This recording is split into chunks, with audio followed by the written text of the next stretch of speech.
The Case of Charles Dexter Ward by H.P. Lovecraft. Read by Morgan Scorpion. Chapter 4. A Mutation and a Madness. 1. In the week following that memorable Good Friday, Charles Ward was seen more often than usual, and was continually carrying books between his library and the attic laboratory. His actions were quiet and rational, but he had a furtive, hunted look which his mother did not like, and developed an incredibly ravenous appetite as gauged by his demands upon the cook. Dr. Willett had been told of those Friday noises and happenings, and on the following Tuesday had a long conversation with the youth in the library where the picture stared no more. The interview was, as always, inconclusive, but Willett is still ready to swear that the youth was sane and himself at the time. He held out promises of an early revelation, and spoke of the need of securing a laboratory elsewhere. At the loss of the portrait he grieved singularly little, considering his first enthusiasm over it, but seemed to find something of positive humour in its sudden crumbling. About the second week Charles began to be absent from the house for long periods, and one day, when good old Black Hannah came to help with the spring cleaning, she mentioned his frequent visits to the old house in Olney Court, where he would come with a large valise and perform curious delvings in the cellar. He was always very liberal to her and to old Asa, but seemed more worried than he used to be, which grieved her very much, since she had watched him grow up from birth. Another report of his doings came from Pawtuxet, where some friends of the family saw him at a distance a surprising number of times. He seemed to haunt the resort and canoe-house of Rhodes on the Pawtuxet, and subsequent inquiries by Dr. Willett at that place brought out the fact that his purpose was always to secure access to the rather hedged-in river-bank, along which he would walk toward the north, usually not appearing for a very long while. Late in May came a momentary revival of ritualistic sounds in the attic laboratory, which brought a stern reproof from Mr. Ward, and a somewhat distracted promise of amendment from Charles. It occurred one morning, and seemed to form a resumption of the imaginary conversation noted on that turbulent Good Friday. The youth was arguing or remonstrating hotly with himself, for there suddenly burst forth a perfectly distinguishable series of clashing shouts, in differentiated tones like alternate demands and denials, which caused Mrs. Ward to run upstairs and listen at the door. She could hear no more than a fragment whose only plain words were, "Must have it read for 3 months," and upon her knocking all sounds ceased at once. When Charles was later questioned by his father, he said that there were certain conflicts of spheres of consciousness which only great skill could avoid, but which he would try to transfer to other realms. About the midnight of June, a queer nocturnal incident occurred. In the early evening there had been some noise and thumping in the laboratory upstairs, and Mr. Ward was on the point of investigating when it suddenly quieted down. That midnight, after the family had retired, the butler was night-locking the front door, when, according to his statement, Charles appeared somewhat blunderingly and uncertainly at the foot of the stairs with a large suit-case, and made signs that he wished egress. The youth spoke no word, but the worthy Yorkshireman caught one sight of his fevered eyes, and trembled causelessly. He opened the door, and young Ward went out, but in the morning he presented his resignation to Mrs. Ward. There was, he said, something unholy in the glance Charles had fixed on him. It was no way for a young gentleman to look at an honest person, and he could not possibly stay another night. Mrs. Ward allowed the man to depart, but she did not value his statement highly. To fancy Charles in a savage state that night was quite ridiculous, for as long as she had remained awake she had heard faint sounds from the laboratory above, sounds as if of sobbing and pacing, and of a sighing which told only of despair's profoundest depths. Mrs. Ward had grown used to listening for sounds in the night, for the mystery of her son was fast driving all else from her mind. The next evening, much as on another evening nearly 3 months before, Charles Ward seized the newspaper very early and accidentally lost the main section. The matter was not recalled till later, when Dr. Willett began checking up loose ends and searching out missing links here and there. In the Journal office he found the section which Charles had lost, and marked 2 items as of possible significance, They were as follows. More cemetery delving. It was this morning discovered by Robert Hart, night watchman at the North Burial Ground, that ghouls were again at work in the ancient portion of the cemetery. The grave of Ezra Whedon, who was born in 1740 and died in 1824, according to his uprooted and savagely splintered slate headstone, was found excavated and rifled, the work being evidently done with a spade stolen from an adjacent tool-shed. Whatever the contents may have been after more than a century of burial, all was gone except a few slivers of decayed wood. There were no wheel tracks, but the police have measured a single set of footprints, which they found in the vicinity, and which indicate the boots of a man of refinement.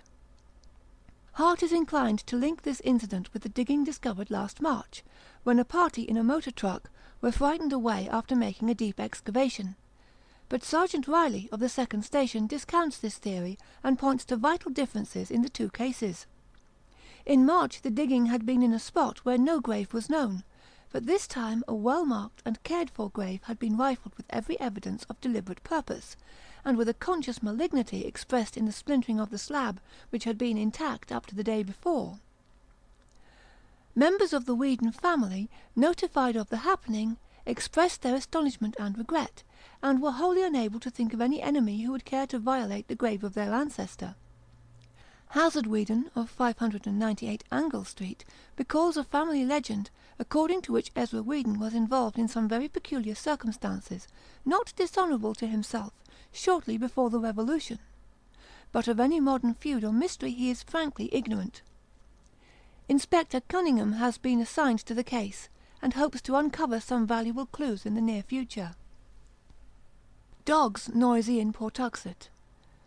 Residents of Pawtuxet were aroused about 3 a.m. today by a phenomenal baying of dogs which seemed to centre near the river just north of Rhodes on the Pawtuxet. The volume and quality of the howling were unusually odd, according to most who heard it, and Fred Lemden, night watchman at Rhodes, declares it was mixed with something very like the shrieks of a man in mortal terror and agony. A sharp and very brief thunderstorm, which seemed to strike somewhere near the bank of the river, put an end to the disturbance. Strange and unpleasant odours, probably from the oil tanks along the bay, are popularly linked with this incident, and may have had their share in exciting the dogs.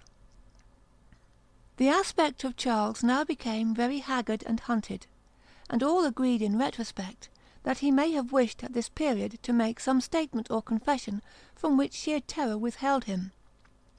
The morbid listening of his mother in the night brought out the fact that he made frequent sallies abroad under cover of darkness. And most of the more academic alienists unite at present in charging him with the revolting cases of vampirism which the press so sensationally reported about this time, but which have not yet been definitely traced to any known perpetrator. These cases, too recent and celebrated to need detailed mention, involve victims of every age and type, and seems to cluster around two distinct localities: the residential hill and the North End near the Ward home, and the suburban districts across the Cranston line near Pawtuxet. Both late wayfarers and sleepers with open windows were attacked, and those who lived to tell the tale spoke unanimously of a lean, lithe, leaping monster with burning eyes, which fastened its teeth in the throat or upper arm and feasted ravenously. Dr. Willett, who refuses to date the madness of Charles Ward as far back as even this, is cautious in attempting to explain these horrors. He has, he declares, certain theories of his own, and limits his positive statements to a peculiar kind of negation. "I will not," he says, "state who or what I believe perpetrated these attacks and murders, but I will declare that Charles Ward was innocent of them. I have reason to be sure he was ignorant of the taste of blood, as indeed his continued anemic decline and increasing pallor prove better than any verbal argument. Ward meddled with terrible things, but he has paid for it, and he was never a monster or a villain. As for now, I don't like to think." A change came, and I am content to believe that the old Charles Ward died with it. His soul did anyway, for that mad flesh that vanished from Waite's Hospital had another.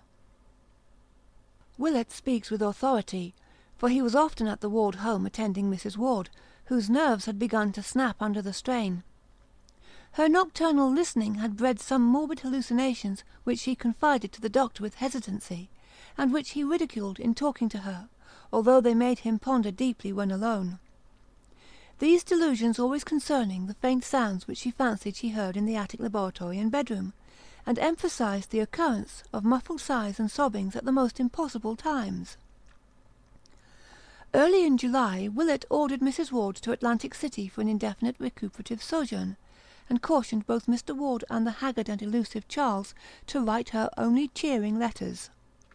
It is probably to this enforced and reluctant escape that she owes her life and continued sanity. Part 2. Not long after his mother's departure, Charles Ward began negotiating for the Pawtuxet bungalow. It was a squalid little wooden edifice with a concrete garage, perched high on the sparsely settled bank of the river slightly above Rhodes. But for some odd reason the youth would have nothing else. He gave the real estate agencies no peace till one of them secured it for him at an exorbitant price from a somewhat reluctant owner, and as soon as it was vacant he took possession under cover of darkness, transporting in a great closed van the entire contents of his attic laboratory, including the books both weird and modern which he had borrowed from his study. He had this van loaded in the black small hours, and his father recalls only a drowsy realization of stifled oaths and stamping feet on the night the goods were taken away. After that, Charles moved back to his own old quarters on the 3rd floor, and never haunted the attic again. To the Pawtuxet bungalow Charles transferred all the secrecy with which he had surrounded his attic realm, save that he now appeared to have 2 sharers of his mysteries.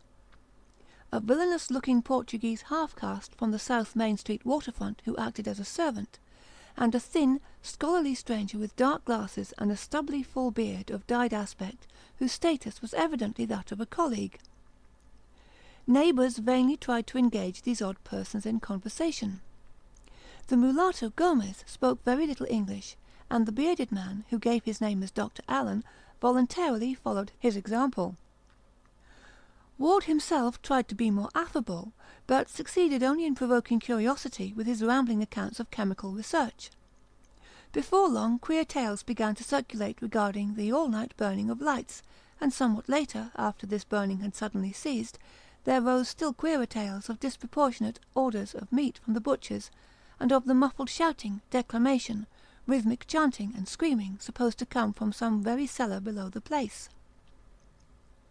Most distinctly the new and strange household was bitterly disliked by the honest bourgeoisie of the vicinity, and it is not remarkable that dark hints were advanced connecting the hated establishment with the current epidemic of vampiristic attacks and murders, especially since the rages of that plague seemed now confined wholly to Pawtuxet and the adjacent streets of Edgewood. Ward spent most of his time at the bungalow, but slept occasionally at home, and was still reckoned a dweller beneath his father's roof. Twice he was absent from the city on week-long trips, whose destinations have not yet been discovered. He grew steadily paler and more emaciated even than before, and lacked some of his former assurance when repeating to Dr. Willett his old story of vital research and future revelations. Willett often waylaid him at his father's house, for the elder Ward was deeply worried and perplexed, and wished his son to get as much sound oversight as could be managed in the case of so secretive and independent an adult. The doctor still insists that the youth was sane even as late as this, and adduces many a conversation to prove his point. About September, the vampirism declined, but in the following January almost became involved in serious trouble.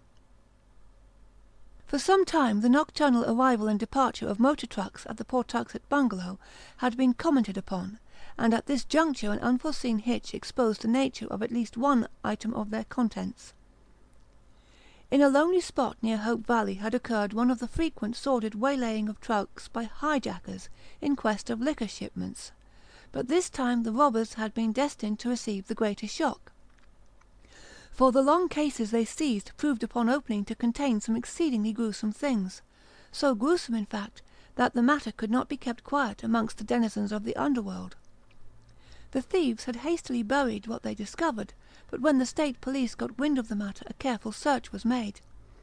A recently arrived vagrant, under promise of immunity from prosecution on any additional charge, at last consented to guide a party of troopers to the spot, and there was found in that hasty cache a very hideous and shameful thing. It would not be well for the national, or even the international, sense of decorum, if the public were ever to know what was uncovered by that awestruck party. There was no mistaking it, even by those far from studious officers, and telegrams to Washington ensued with feverish rapidity. The cases were addressed to Charles Ward at his Pawtuxet bungalow, and state and federal officials at once paid him a very forceful and serious call. They found him pallid and worried, with his two odd companions, and received from him what seemed to be a valid explanation and evidence of innocence. He had needed certain anatomical specimens as part of a programme of research whose depth and genuineness anyone who had known him in the last decade could prove, and had ordered the required kind and number from agencies which he had thought as reasonably legitimate as such things can be. Of the identity of the specimens he had known absolutely nothing, and was properly shocked when the inspectors hinted at the monstrous effect on public sentiment and national dignity which a knowledge of the matter would produce.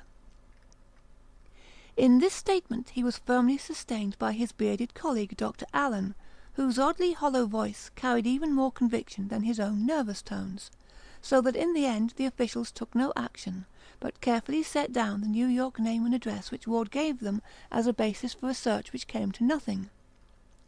It is only fair to add that the specimens were quickly and quietly restored to their proper places, and that the general public will never know of their blasphemous disturbance. On February the 9th, 1928, Dr. Willett received a letter from Charles Ward which he considers of extraordinary importance, and about which he has frequently quarrelled with Dr. Lyman. Lyman believes that this note contains positive proof of a well-developed case of dementia praecox, but Willett, on the other hand, regards it as the last perfectly sane utterance of the hapless youth. He calls especial attention to the normal character of the penmanship, which, though showing traces of shattered nerves, is nevertheless distinctly Ward's own. The text in full is as follows: 100 Prospect Street, Providence, Rhode Island, February 8th, 1928. Dear Dr. Willett, I feel that at last the time has come for me to make the disclosures which I have so long promised you, and for which you have pressed me so often. The patience you have shown in waiting, and the confidence you have shown in my mind and integrity, are things I shall never cease to appreciate. And now that I am ready to speak, I must own with humiliation that no triumph such as I dreamed of can ever be mine. Instead of triumph I have found terror, and my talk with you will not be a boast of victory but a plea for help and advice in saving both myself and the world from a horror beyond all human conception or calculation. You recall what those Fenner letters said of the old raiding party at Pawtuxet. That must all be done again, and quickly. Upon us depends more than can be put into words. All civilization, all natural law, perhaps even the fate of the solar system and the universe. I have brought to light a monstrous abnormality, but I did it for the sake of knowledge. Now, for the sake of all life and nature, you must help me thrust it back into the dark again. I have left that Pawtuxet place for ever, and we must extirpate everything existing there, alive or dead. I shall not go there again, and you must not believe it if you ever hear that I am there. I will tell you why I say this when I see you.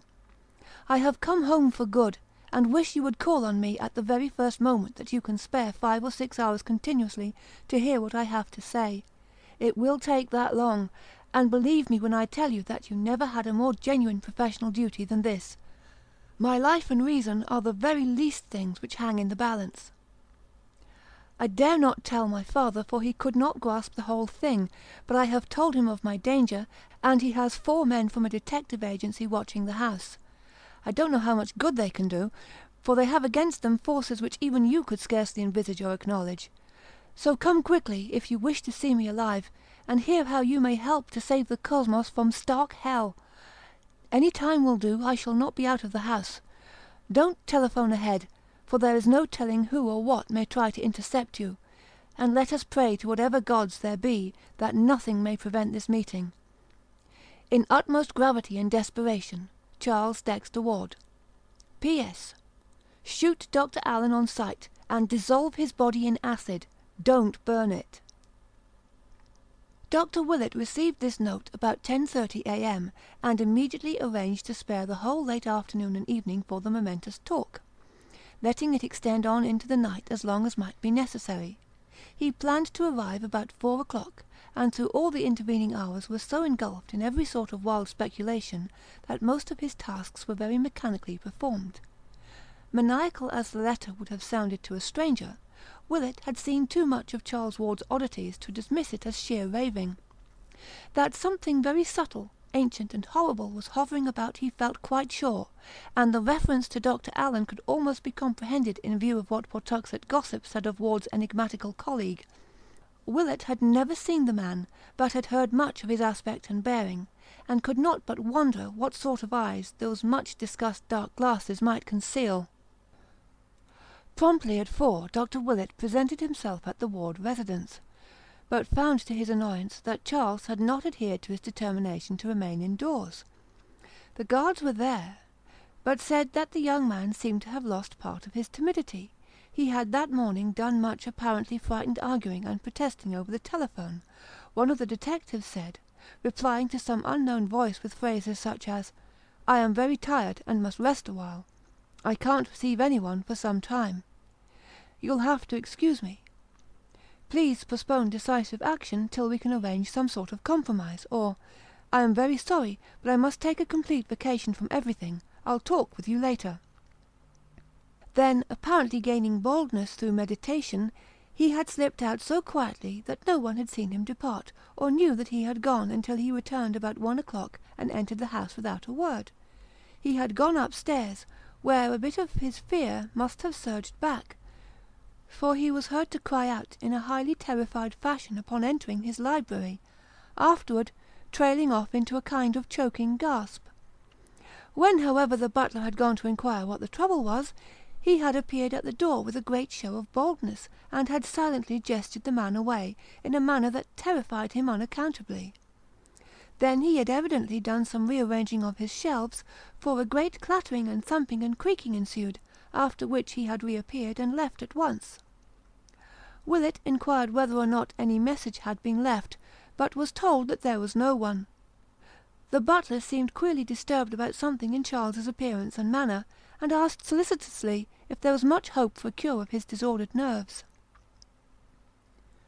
For almost 2 hours Dr. Willett waited vainly in Charles Ward's library, watching the dusty shelves with their wide gaps where books had been removed, and smiling grimly at the panelled overmantel on the north wall, whence a year before the suave features of old Joseph Curwen had looked mildly down. After a time the shadows began to gather, and the sunset cheer gave place to a vague growing terror which flew shadow-like before the night. Mr. Ward finally arrived, and showed much surprise and anger at his son's absence after all the pains which had been taken to guard him. He had not known of Charles's appointment, and promised to notify Willett when the youth returned.